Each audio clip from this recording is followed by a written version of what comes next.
What's that football strip I see in the background? That's a gift for you.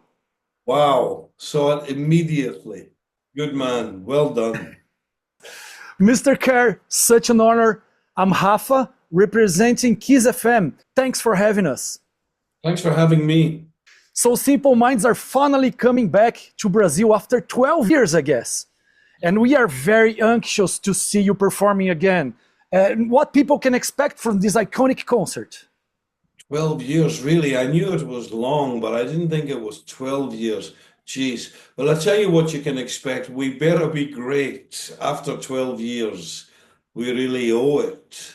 It's the pressure's on us to do a great show, but I feel very confident we can do it because we did a lot of shows last year. The band is really on form. We have a great set list. Everyone is full of energy, desire, and of course, not being in Brazil for a long time means it's all fresh again. So the omens are looking good. Everything is looking good. All we have to do is make sure that we be great when we get there. Your latest album, Directions of the Heart, I have to say it sounds incredibly modern, especially the song First You Jump. It was my favorite one, by the way. Lovely. That reminds me, younger bands. Who's responsible for that amazing sound? Can I tell you a story about that? I don't know if I've told anyone this, but since you mentioned that song, a couple of weeks after the album was released, I got a text, and I didn't know him. I had met him once, but not friends or anything, saying, "Love the album. My favorite song is First You Jump, Chris Martin." Whoa! And I thought, that's nice. That's really nice that somebody took the time to find my number and send that message. But yeah, that's a good choice that you made. Yeah, I think there's a sweet spot when you do a new record. You want it to feel like the old songs from the past, but you also want it to feel contemporary and modern. And I think on Direction of the Heart, we managed to get this meeting point, this combination. I love the bass line, by the way. Yeah, he's great. It was actually the bass player who wrote the song. Ah, It was, see, you picked it out. It was the bass player, because normally Charlie and I write the songs, Charlie, the guitar player, but First You Jump was Jed Grimes, the bass guitarist. I will tell Jed that you mentioned this. Mr. Kerr, this month we celebrate 40 years of Don't You Forget About Me. Can you tell us the story of how it almost didn't happen? It almost didn't happen because I'll tell you the real story. Of course, the one you want, it's up to you. Well, I'll tell you the real confusion. The writer of the song, because for those who don't know, it's one of the few songs we didn't write. Uh-huh. The song had already been written for the screenplay of the movie The Breakfast Club. And we were playing in Los Angeles, and the writer, producer of the song, guy called Keith Forsey, who incidentally, great guy, but we didn't know him. But no one told us he was coming, and no one told us who he was. So after the gig, it was a good night, good gig, a lot of people hanging around. And there was this one guy, bit drunk, bit noisy, with a cassette going around the band. Hey, listen to my song. And no one had told us anything about it. So we just thought, who's this guy? What song? What's he talking about? And anyway, he gave the cassette to the keyboard player, and he said, "You have to listen to the song. We're going to do some work." And yeah, whatever. He put the cassette in his pocket and forgot to listen to it for about 3 months. And people were saying, You listen to the song yet? Has it been washed? The clothes been washed? Probably. There is a moisty sound, right? Such a strange reverb. Probably, although actually knowing this guy, maybe it wasn't washed. But the point being, it was a whole confusion. And then finally the record company said, no, there is a song. Here it is. And when they sent us a fresh copy of the song. You didn't hear that cassette? Finally heard it. I didn't hear that cassette. I heard a new cassette. And when I finally heard it, we thought, it's okay. We weren't jumping up and down. It was a very different version from the version we ended up with. That was the whole point. They wanted was the lyrics and the name already Yes. created? Yes, they were, but the best bit wasn't there. You know what the best bit is? What? The la la la la. Really? It wasn't there. Well done. But everything else was there. And it sounded quite good, but not really special. Sounded a bit generic. Could have been half a dozen different bands. In fact, I have to tell you this story today. All these stories are connecting. Please do. Today in Italy, in the La Repubblica newspaper, there's an interview with Brian Ferry. My friend sent me it today because I'm in London.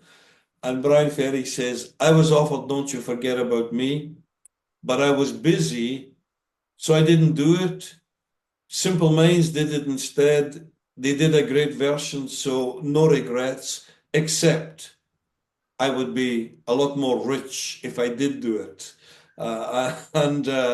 So he obviously felt the same thing about us. He wasn't sure. But listen, we finally met Keith, great guy. We met the director, John Hughes, great guy, very, very enthusiastic.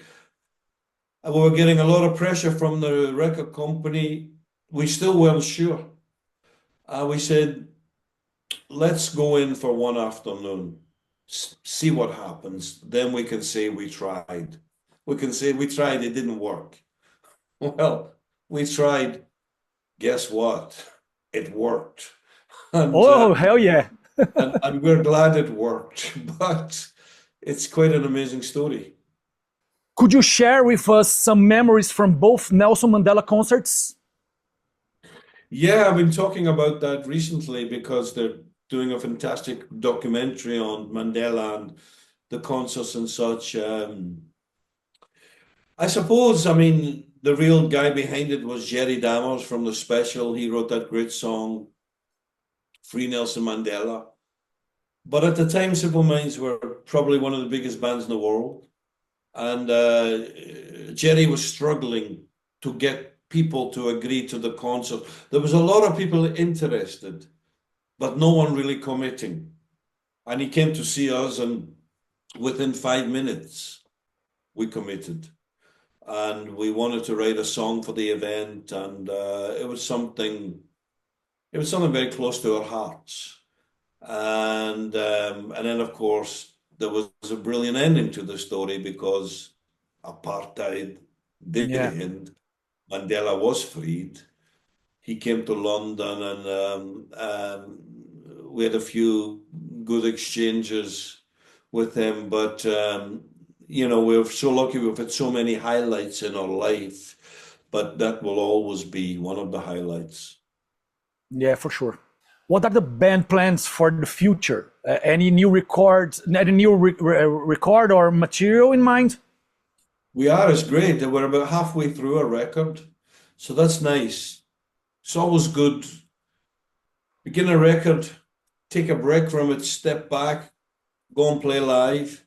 And then when the concert tour ends, you come back to it, fresh ears, fresh perspective, and you're energized.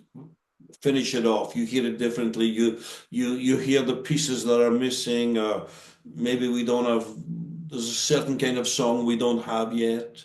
because we still think of the old school. We still think of an album. We still think of how the songs hang together. What's the first side? What's the second side?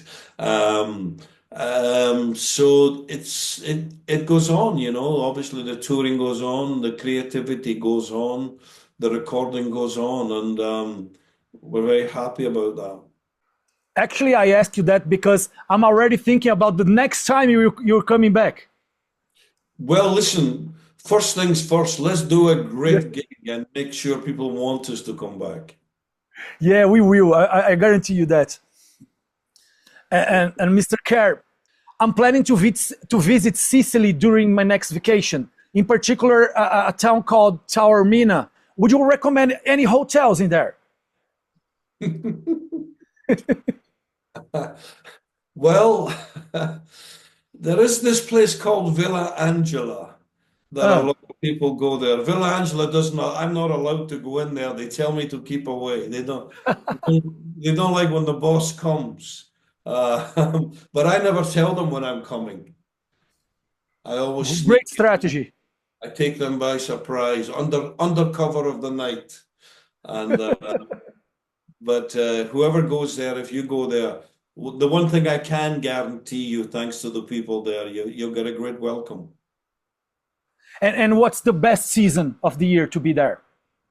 Well, it is a seasonal hotel. Or well, the town, Sicily itself, the tourists all arrive around now, which is kind of good. The town is all freshly painted, and everyone's back at work, and they're excited for the season to come, and it goes about through to November. But you don't want to go anywhere near there in August or September. It's just too busy. Too busy. So other than that, it's a wonderful part of the world, but you're from a wonderful part of the world as well. Oh, yeah. Thank you so much. Mr. Kerr, it was an honor. I know you're a very busy man. Hope you have a great time in Brazil, a great experience, and also a great concert. Thank you. You're very kind. And thanks for putting the shirt there. And yeah, it's my pleasure. We are footballers over here. A nice surprise. Thank you, Mr. Bye-bye. Bye. Kiss FM. Não deixe o rock sair de você.